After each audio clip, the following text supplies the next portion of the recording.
It's time for episode 35 of Delivering Marketing Joy. This time we talk with Patrick Black about blogging, social media, and the biggest mistake I've ever made.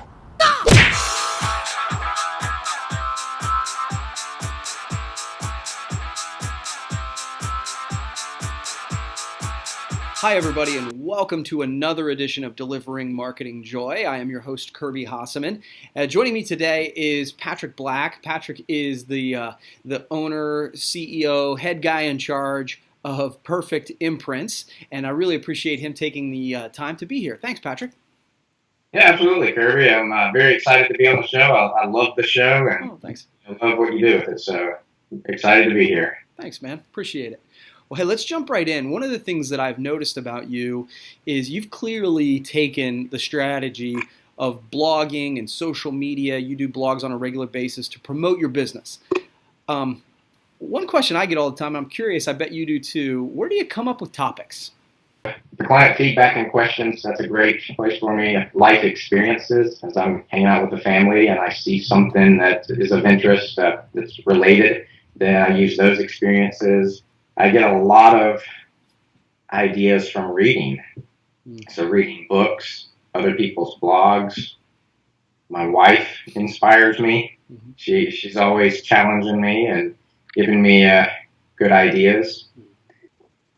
Probably the biggest way is to be still. And what I mean by that is just get away from technology and just let your mind think about, different ideas. And sometimes I see that, or I get these ideas when I'm on a date with my wife at Starbucks and we're just chatting, or if I'm sitting on the beach just relaxing, ideas come to me. Or I get a lot when I'm running. Love to jog, and just allows me time to think alone.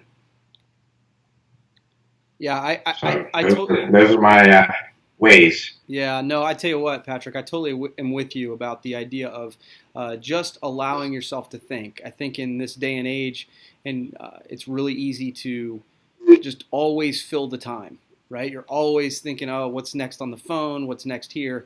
Just thinking, walking, running, you really can come up with some great stuff. So I appreciate that. That's a great tip. One of the things I've noticed is there's this, I don't know if it's a debate, but I've heard the conversation that this focus on social media, some people say it creates sales. Some people say it doesn't really create sales.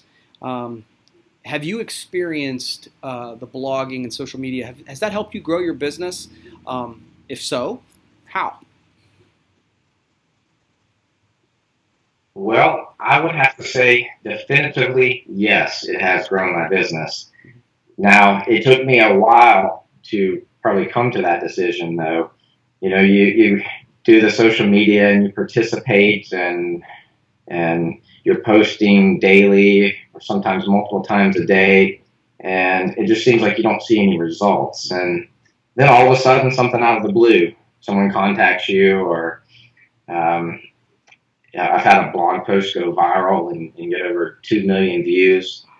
So I would certainly say yes, but it is a challenge, and it's a long-term commitment. It's not something that's easy to do that you just do and then all of a sudden see results. But I have seen this as a debate. I've seen a lot of people, ask, how do you track the ROI? How do you know that it's bringing you money? And it's not as easy as tracking, other marketing and PR, but it's more of the personal relationship building that I think just builds your brand and just makes your company stronger as a whole. Mm-hmm. Yeah, I totally agree. I have this conversation on a pretty regular basis where I tell people that it's tough to gauge the ROI because it is a long-term play. And I actually said this earlier this week was I haven't gauged the ROI because I haven't seen it yet, because the ROI is still building.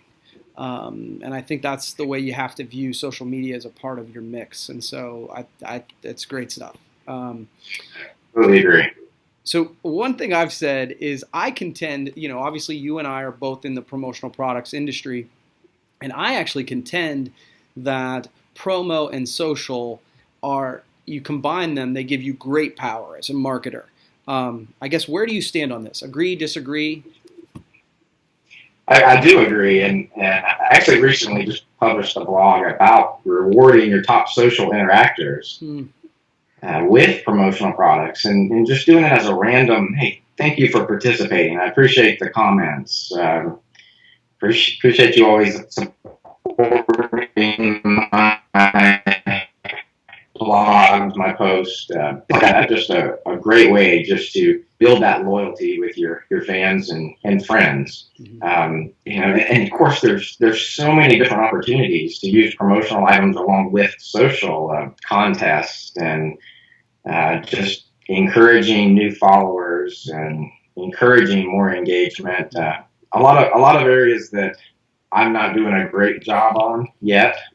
It's something to work for, but yeah, there's so much potential there, and it becomes almost a time management and a planning issue. If you don't plan it, then you're not going to do it correctly. Yeah. No, I think you're right. And one of the things, I guess, social gives us such a reach that maybe we didn't have on a daily basis in the past. But I say one of the power of promotional products is it helps to affect and change human behavior. So I think when you put those two together, it's a really powerful thing. So thank you, Patrick. I appreciate it. You have answered my 3 questions for you. And I give everybody an opportunity to ask me one. So I'm going to let you tee it up. All right. Well, I thought about this question long and hard because you've already been asked so many questions on previous episodes, so I didn't want to double up a question. So the question that I have come up for you is relating to business. Can you tell me the biggest mistake that you feel like you've made as far as a decision or, some sort of event that occurred that you felt like was harmful or bad for business? So just one, huh? Yeah, that's tough because, I think that if you're, I don't want to speak for you, but for me, I make mistakes so often, and there's so many opportunities for improvement within each day of my business. It's tough to pick one. But I think, and this is kind of an overarching one, but I think the biggest place where I, maybe a year or two ago, decided, gosh, I need to get better because I have always been a sales-driven owner. So if we're low on cash, I just decide, I'll go out and sell more. And, that's fine, but it's a short-term solution. And so about a year ago, I really decided to buckle down and go, I need to get a better handle on finances and understanding costs and understanding, the real costs of the business and where the money goes. And it was a mistake for me to not, because we spent years where the business was growing, but really the income wasn't.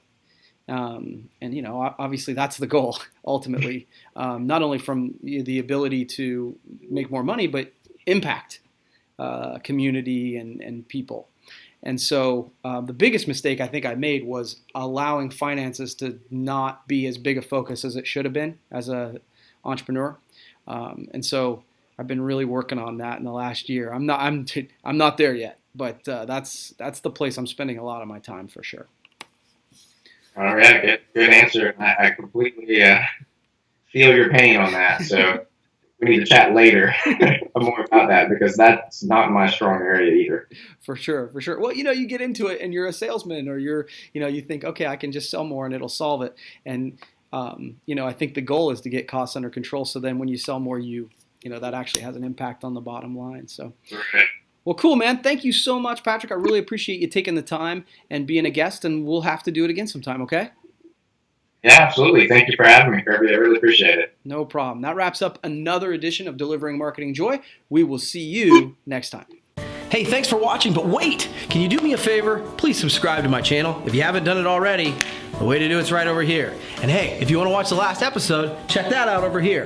Again, before you leave, subscribe!